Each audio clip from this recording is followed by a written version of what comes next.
북한에 의한 거짓 누명으로 식물인간이 된 원비어, 마녀사냥 잔다르크, 7번 방의 선물 실제 주인공 정원섭 목사 등 세상에는 억울한 재판으로 고통받은 사건들이 많습니다. 그렇게 여론의 몰매로 범죄자가 되어버린 또 한 명의 사람, 기독교 복음선교회 정명섭 목사.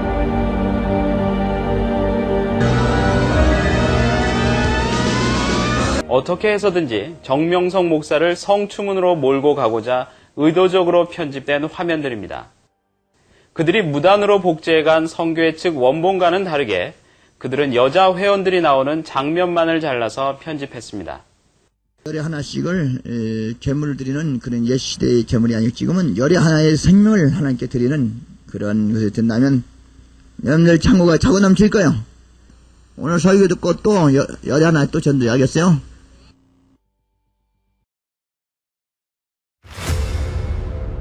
이에 대해 법원은 화해 권고 결정, 손해배상 및 방송보도 금지 청구를 내렸지만 SBS는 1999년, 2002년, 2007년 3회 방영했고 방영 전에 해당 방영부는 법원의 심의가 있었음을 짧은 자막으로 밝혔습니다. 결국 진실은 숨겨지고 사회 여론은 걷잡을 수 없이 악화되었습니다. 조작된 방송의 영향으로 정명석 목사는 2009년 신도들을 성폭행했다는 누명을 쓰고 10년형을 선고받았습니다. 정명석 총재의 재판은 법조인들 사이에서 재판의 기본 원칙에 반한 형사재판으로 회자되곤 합니다. 대체 왜 그 재판 과정을 보겠습니다. 2006년 4월 4일 성폭행 사건의 피해자라 주장하는 장모양과 김모양이 중국에서 정명석 목사를 고소했습니다.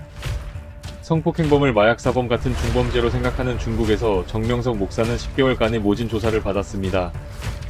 그런데 그 결과는 모두 무혐의였습니다. 그리고 한국 검찰의 요청으로 신병인도 되어 중국에서의 같은 사건에 대해 진행된 재판. 의문이 가는 점은 한둘이 아니었습니다. 여기에는 12가지 의문이 있습니다.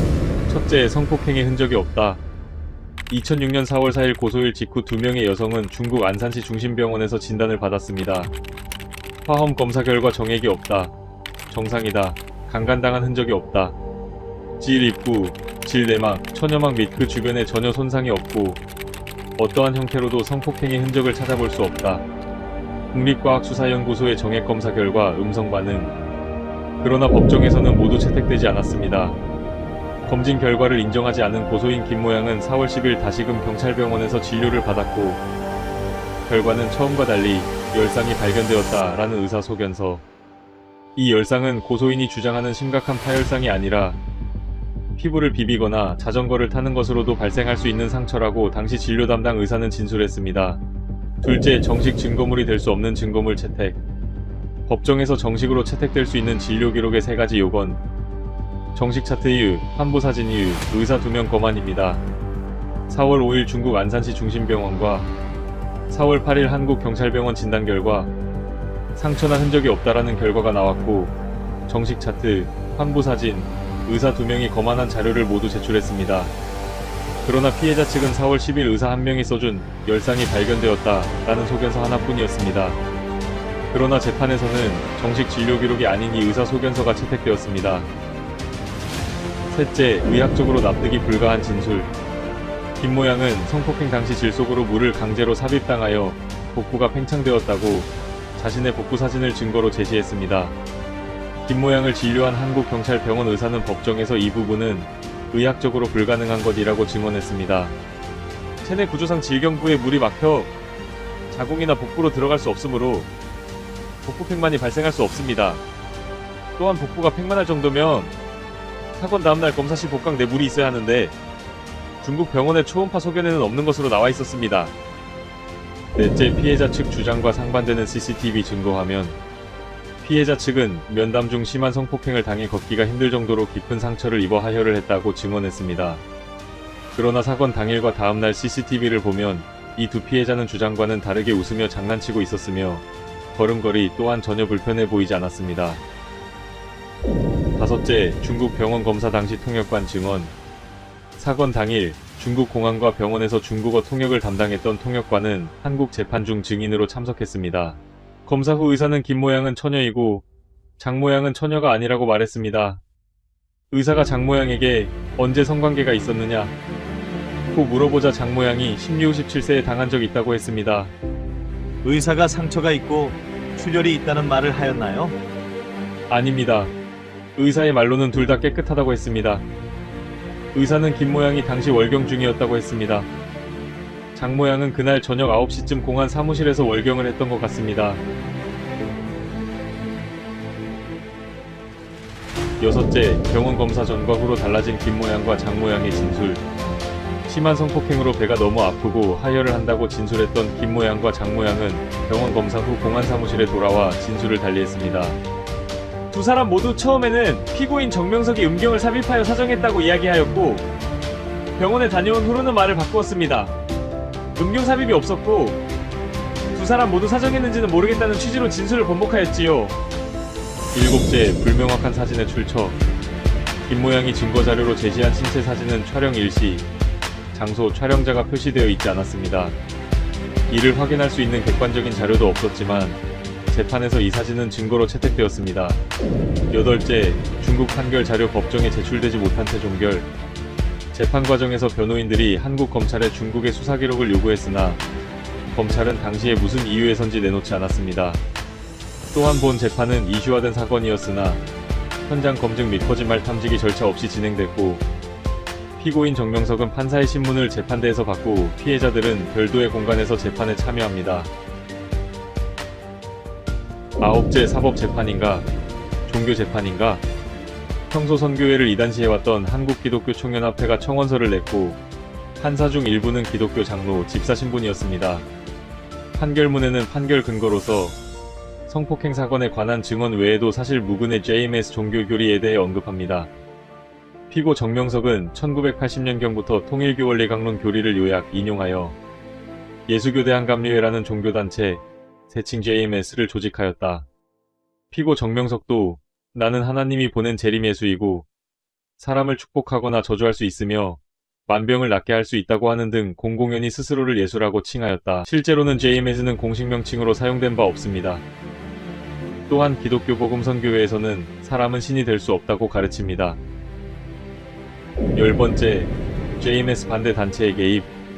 장 모양과 김 모양은 4월 4일 사건 당일 중국에서 고소 직후단 몇 시간 만에 검사를 마치고 귀국한 다음 4월 7일 한국에서 또 다시 고소를 했습니다. 그런데 제출된 고소장에 김 모양의 이름은 워드로 작성이 되어 서명 날인이 없었습니다. 또한 고소장에는 사건과는 직접적으로 관련이 없는 엑소더스라는 안티-JMS 단체에서 제작한 자료가 첨부되었습니다. 엑소더스와 김 모양이 중국으로 가기 전부터 연결이 되었던 것으로 의심이 드는 부분입니다. 그럼 그들은 누구이고 왜 무고한 사람을 고소했을까요? 엑소더스 그들은 누구인가? 그리고 왜? 엑소더스는 선교회 안티 모임으로서 선교회 측을 상대로 사실무근의 악의성 글을 퍼뜨리고 돈을 요구해왔습니다. 엑소더스의 창설자 김 씨는 1995년 선교회를 몇 달간 접하고 한 여성을 이성적으로 사모했다가 거절당한 반감으로 선교회 비방 활동을 시작합니다. 처음에는 교단 사람들에게 전화를 걸어 분쟁을 일으키다가 점차 인터넷 악성 글, 종교 잡지 진정 등 활동의 폭을 넓혀 나갔습니다. 그리고 1999년 본격적으로 CBC에 허위 제보하여 그것이 알고 싶다 방송 제작에 나섭니다. 그는 정명석 총재를 음해한 사실을 인정하고 직접 사과 편지를 보내기도 했다.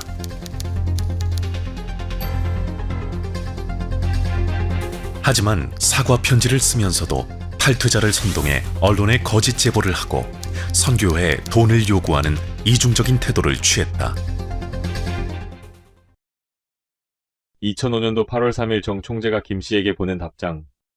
사랑하는 애인도 싸우면 원수가 되는데 예수님 말대로 싸우면 누구든지 원수되고 마음 괴로운 것이다. 6년 동안 나의 근심과 갖은 고통이 되었는데 나를 나쁜 사람이 아니라고 양심의 고백까지 해놓고 돈을 요구한다면 내 생각이 또 깊기만 하다. 2005년 11월 17일 김 씨는 선교회 관계자를 통해 합의금 20억으로 인상. 이에 더하여 김 씨는 20억 원을 요구하면서 만약 자신의 요구를 들어주지 않으면 꽃피는 춘 3월 2006년 3, 4월경 피바람이 불 것이라 예고했습니다. 협상이 결렬되자 정확히 2006년 4월 4일 중국에서 사건이 일어납니다. 그리고 그는 2006년 4월 18일 피해를 당했다 주장하는 여성들을 내세워 한국에서 기자회견을 열었습니다.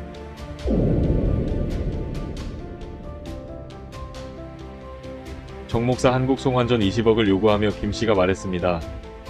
너희가 아무리 애를 써도 정명석은 절대로 한국에 못 올 것이다. 수많은 기자들과 검찰의 사람들이 내게 정보를 달라고 연락이 온다. 넌 언론의 힘을 모를 게다. 하지만 중국에서 무죄 판결이 나고 정 목사가 한국에 송환되자 김 씨는 기존 합의금 20억을 1억 4천으로 낮추었습니다. 법정 증언석에서 선교회 측 박 목사는 정 총재의 한국 송환 전과 후로 달라진 엑소더스 회장 김 씨 태도를 증언했으나 받아들여지지 않았습니다. 12번째 피해자 중 한 명, 위증 자백. 피해자 장 모양은 허위 고소를 인정하고 양심 고백과 고소를 취하했습니다.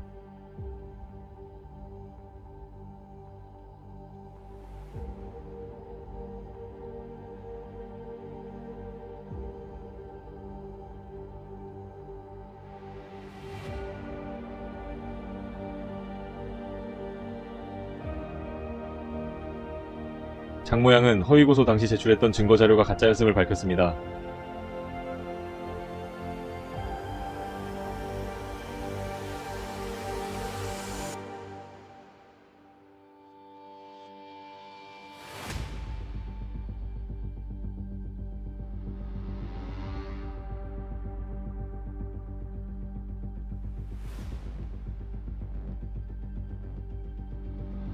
장 모양은 고소 사건이 기자회견, 재판 준비 합숙 훈련 등 엑소더스 주도하에 계획되었다는 것을 밝혔습니다.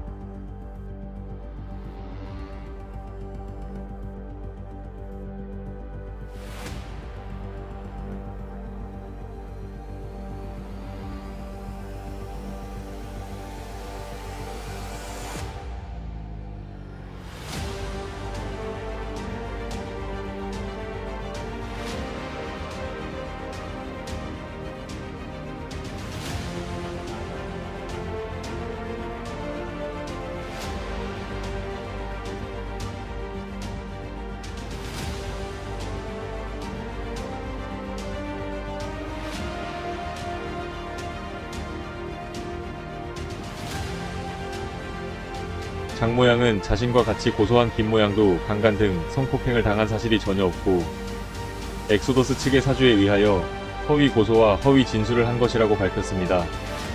이후 고소인들을 관리하듯 했던 엑소더스의 김 씨는 장 모양을 위증 혐의로 고발했습니다.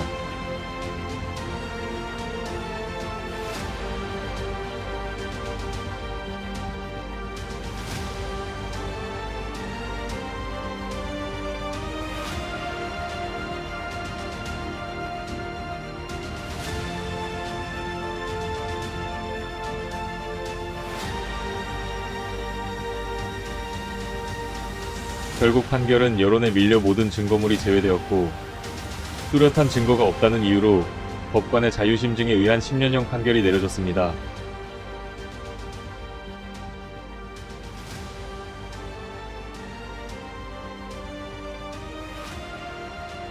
(1999년부터) 계속적인 언론 보도에 최종적인 판결이 내려졌고 새롭게 제기된 성추행 제기도 무혐의로 종결되고 해외에 있었던 성추행 사건은 모두 해프닝으로 결론났습니다.